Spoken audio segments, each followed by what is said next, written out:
सर्व मंगल मांगल्ये शिवे सर्वार्थ साधिके शरण्ये त्र्यंबके गौरी नारायणी नमोस्तुते। आदिशक्ती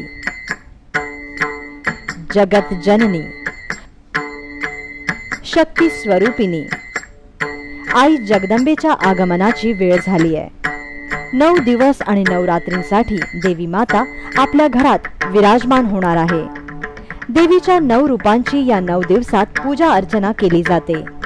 भाविकही आपल्या 9 दिवसांच्या अविरत उपवासाने आई भवानीला आळवण्याचा प्रयत्न करतात। म्हणूनच या पवित्र पर्वात आम्ही घेऊन आलोय खास नवरात्री विशेष, ज्यात देवीच्या भक्तांसाठी काही पारंपरिक तर काही नाविन्यपूर्ण असे उपवासाचे पदार्थ आम्ही बनवणार आहोत। चला तर मग या पदार्थांसोबत करूया देवीच्या नवरात्रींचे उपवास आणि म्हणूया आई राजा उदो उदो। नवरात्री स्पेशल मध्ये आज आपण बनवणार आहोत नारळाची चटणी। नारळाची चटणी बनवण्यासाठी आपल्याला लागेल 1 नारळ, 5 ते 6 हिरव्या मिरच्या आणि उपवासाचं मीठ।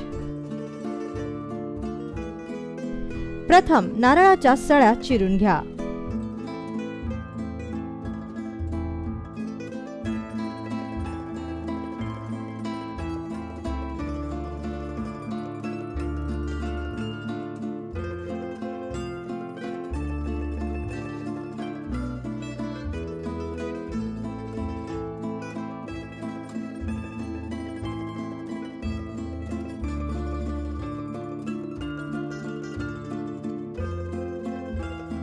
मग त्यात हिरव्या मिरच्या घाला